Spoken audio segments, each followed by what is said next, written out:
नमस्कार, आप देख रहे हैं विशेष। मैं हूं श्वेता सिंह। पिछले कुछ दिनों में हिंदुस्तान के अलग अलग शहरों से आईसिस के कई संदिग्ध आतंकी पकड़े गए। इन संदिग्धों से जब एनआईए ने कड़ी पूछताछ शुरू की तो ऐसे खुलासे हुए जिन्हें सुनकर पैरों तले जमीन खिसकने लगेगी। आज तक को एनआईए के सूत्रों से जो जानकारी मिली है उसके मुताबिक दुनिया में आतंक का दूसरा नाम बन चुका बगदादी हिंदुस्तान में शरिया कानून लागू करना चाहता है और इसके लिए वो तख्ता पलट की भी साजिश रच रहा है।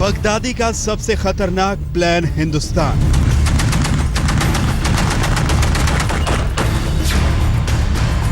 हिंदुस्तान में तख्ता पलट की साजिश।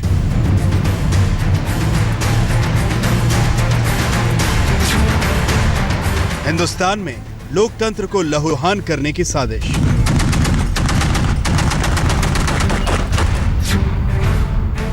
आतंक के पैरों तले शरिया कानून लागू करने की साजिश।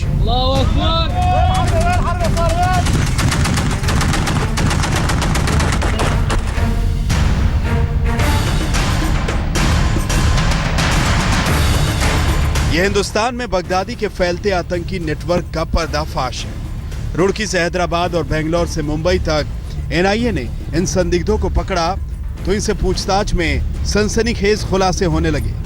सबसे बड़ी बात तो यह है कि दुनिया में आतंक का सबसे खूंखार चेहरा बन चुके बगदादी ने हिंदुस्तान के लिए ऐसी आतंकी साजिश रची है जिसे सुनकर नेशनल इन्वेस्टिगेटिव एजेंसी यानी एनआईए के आला अफसरों के होश उड़ गए। आईएसआईएस के संदिग्ध आतंकियों की गिरफ्तारी के बाद एनआईए को यह पता लगा कि उनके इरादे कितने खतरनाक थे। एनआईए के सूत्रों के अनुसार वो न सिर्फ हिंदुस्तान में शरिया कानून लागू करने के लिए आतंकी साजिश रच रहे थे बल्कि उनके इरादे तो और भी खतरनाक थे। वो भारत में तख्ता पलट की तैयारी भी कर रहे थे। ये भले ही शेख चिल्ली के ख्वाब लग रहे हों कि बगदादी दुनिया के सबसे बड़े लोकतंत्र को खत्म कर देगा, लेकिन आईएसआईएस के आतंक का कैंसर जिस तरह बढ़ रहा है उसे देखकर सुरक्षा एजेंसियां पूरी तरह चौकस हो गईं। जानकारों का मानना है कि सीरिया इराक में नाकाम होता जा रहा बगदादी हिंदुस्तान की तरफ बढ़ सकता है। देखिए, आईएसआईएस की जो सोच है, फिलॉसफी है, दर्शन है, वो यही उसकी सोच है।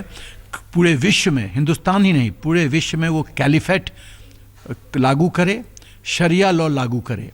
और उसकी जो लुक ईस्ट एशिया पॉलिसी है उसमें साउथ एशिया भी शामिल है। जो इंडियन मुजाहिदीन और जो सिमी के जो बेसेस हैं उनके जो रैंक एंड फाइल हैं उसका सपोर्ट आईएसआईएसआई ले रही है और अपना वो फ्रंट आतंकवाद के लिए अपना आतंकवाद फैलाने के लिए हिंदुस्तान में उसको फ्रंट रैंक में डाल रही इन दोनों ऑर्गेनाइजेशन से मदद लेने के लिए।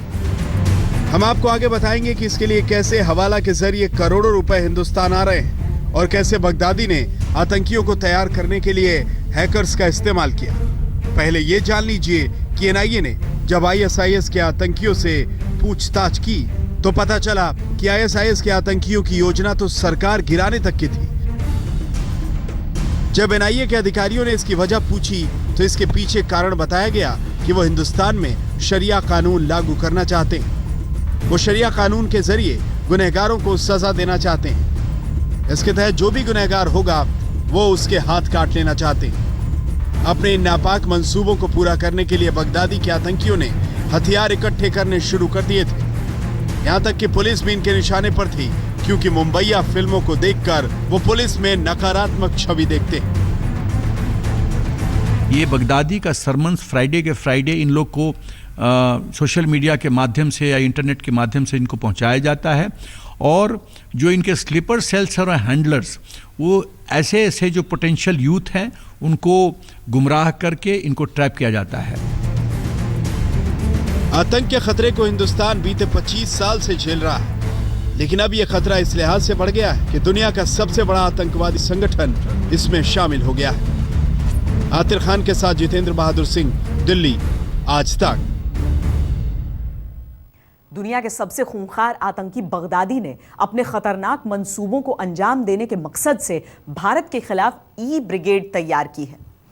भारत के खिलाफ बेहद खामोशी के साथ बगदादी के आतंकी हैकर्स की फौज तैयार करने में जुटे हैं। यानी बगदादी सुरक्षा से जुड़ी तमाम गुप्त सूचनाओं को हासिल कर बर्बादी के हमले की तैयारी कर रहा है।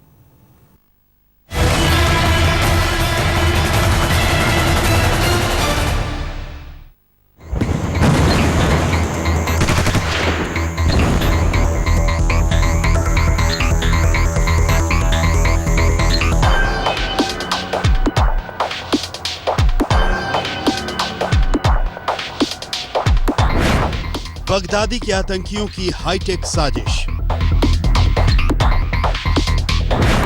सिर्फ एक क्लिक से आतंकी हमले का मंसूबा।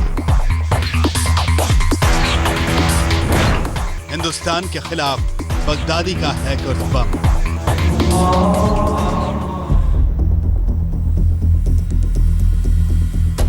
हिंदुस्तान के खिलाफ आईएसआईएस सरगना अबू बकर अल बगदादी ने अब तक की सबसे हाईटेक साजिश तैयार की है। बगदादी के आतंकियों ने भारत में हैकर्स की फौज तैयार कर खुफिया सूचनाएं जुटाने के बाद हमले करने की प्लानिंग की है। बहुत बड़े सैलरीज दे रहे हैं प्रति माह, हैकर्स को ऑफर कर रहे हैं ताकि कहीं ना कहीं लोग प्रलोभन में आ जाएं और उनकी सहायता करें ताकि सरकारी नेटवर्क्स और उसके अंतर्गत जो जानकारी है उसको एक्सेस किया जा सके। मुझे लगता है कि एक बहुत महत्वपूर्ण डेवलपमेंट है। ये शो करता है कि साइबर आतंकवाद की जो चुनौती है बहुत रियल बनती जा रही है। आईएसआईएस के लोग फेसबुक पर लोगों से संपर्क करते हैं। फेसबुक पर बातचीत बढ़ते ही स्काइप के जरिए बात करते हैं और फिर व्हाट्सएप पर चैट करके कई अहम जानकारियां हासिल करने की कोशिश करते हैं। बात बन गई तो ईमेल के जरिए लुभाते हैं। साथ ही यूट्यूब पर ऐसे वीडियो भेजते हैं जिससे आतंक की तरफ थोड़ा भी रुझान रखने वाले संदिग्ध नौजवान सीरिया में लड़ रहे आईएसआईएस आतंकी संगठन की ओर खींचे चले जाएं। सुरक्षा एजेंसियों को इसकी भनक कुछ समय पहले तब लगी जब हैदराबाद से आईएस से संपर्क रखने वाले 2 लड़के पकड़े गए।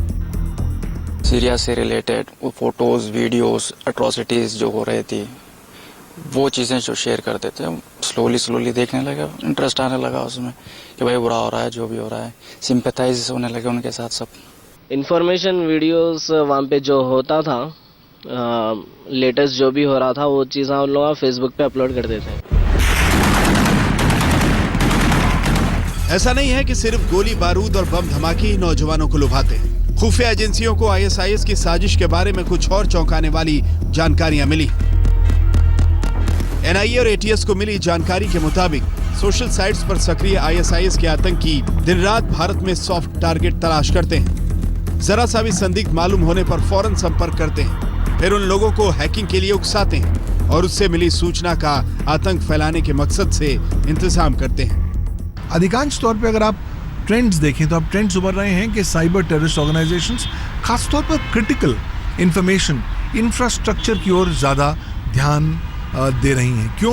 क्योंकि उन्हें लगता है कि अगर क्रिटिकल इंफॉर्मेशन इंफ्रास्ट्रक्चर को आप किसी ना किसी तरीके से नकारात्मक रूप से प्रभावित कर पाएंगे तो आप न केवल सरकारों को उनके घुटनों पर ले आएंगे बल्कि साथ ही साथ जनता जनार्दन को एक संदेश देंगे कि अगर आपकी सरकार आपकी क्रिटिकल इंफॉर्मेशन इंफ्रास्ट्रक्चर को सुरक्षित नहीं रख सकती तो आपको क्या सुरक्षित रखेगी। हालांकि सरकार ही कुछ समय पहले तक हिंदुस्तान में आईएस की आहट को नकार रही थी, लेकिन बगदादी के ई आतंक के बाद सरकार की चुनौती बढ़ गई है।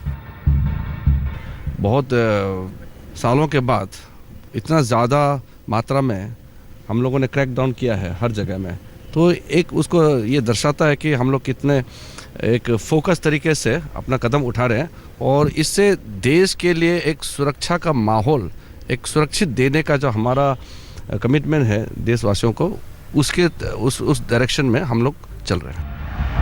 पाकिस्तान के भेजे आतंकियों से जूझ रहे हिंदुस्तान में अगर तकनीकी और सूचना तंत्र का इस्तेमाल कर बगदादी अपना आतंकी बेस तैयार करता है तो ये वाकई खतरे की घंटी है। भारत में आतंकी हमले में विफल रहा आईएसआईएस के लड़ाके अब भारत को नुकसान पहुंचाने के लिए दूसरे हथकंडों का इस्तेमाल कर रहा है। खुफिया सूत्रों से मिली जानकारी के मुताबिक सरकारी दस्तावेजों को चुराने के लिए आईएसआईएस ने बड़े स्तर पर हैकर्स की एक ब्रिगेड तैयार की है। सरकार ने भी इससे निपटने के लिए कमर कस ली है और इसी का नतीजा है कि सरकार ने 100 से ज्यादा वेबसाइटों पर नकेल कसी है। जितेंद्र बहादुर सिंह, दिल्ली आज तक। बगदादी के नापाक मंसूबों के साथ जुड़ा है कौन गद्दार, दिखाएंगे इस ब्रेक के बाद। देखते रहिए विशेष। देश भर में गिरफ्तार आईसिस के संदिग्ध आतंकियों से सुरक्षा एजेंसियों को जो जानकारी मिल रही है वो चौंकाने और डराने वाली है। अब सुरक्षा एजेंसियां उस सफी अरमान का पता ठिकाना तलाश रही हैं जो हिंदुस्तान में बगदादी का सबसे बड़ा हैंडलर है और जिसका कनेक्शन पाकिस्तानी खुफिया एजेंसी आईएसआई से भी है।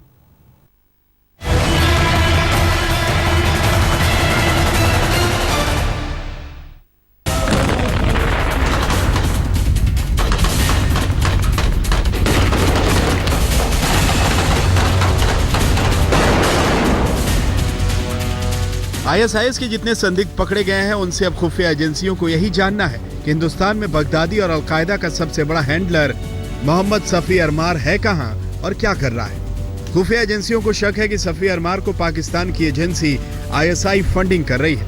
इस फंड के जरिए सफी अरमार भारतीय युवकों को भारत में आतंकी गतिविधियों के लिए तैयार कर रहा है। आईएसआई पर इस बात का भी शक है कि उसने सफी अरमार को इराक और सीरिया पहुंचने में मदद की। साथ ही पिछले कुछ महीनों में आईएसआई ने उसे करीब 8 लाख रुपए दिए। आईएसआई की साजिश है कि वो सफी अरमार के जरिए हिंदुस्तान पर आतंकी हमला कराए ताकि शक की सुई उसकी तरफ ना घूमे। जन्नत और हूर का हवाला देकर युवाओं को अपनी ओर आकर्षित करने वाले आईएसआईएस के हैंडलर्स अब नए नए तरीकों का इस्तेमाल कर रहे हैं। जहां एक ओर पैसों की बारिश तो कर ही रहे हैं, वहीं दूसरी तरफ बड़े स्तर पर ऐसे लिटरेचर दिए जा रहे हैं जिसके चलते वो इनकी ओर आकर्षित हो रहे हैं। खुफिया सूत्रों से मिली जानकारी के मुताबिक आईएसआईएस के आतंकी अपनी ब्रिगेड में लोगों को शामिल करने के लिए 3 से 7 लाख रुपए तक चुका रहे हैं। खुफिया एजेंसियां बगदादी के संदिग्ध आतंकियों से ये जानना चाहती हैं कि वह आखिरी बार अरमार के संपर्क में कब आए थे और उसका मॉडस ऑपरेंडी क्या है। जितेंद्र बहादुर सिंह, दिल्ली आज तक। तनाव अभी बरकरार है। हाईकोर्ट ने प्रशासन को 4 हफ्ते का वक्त और दे दिया।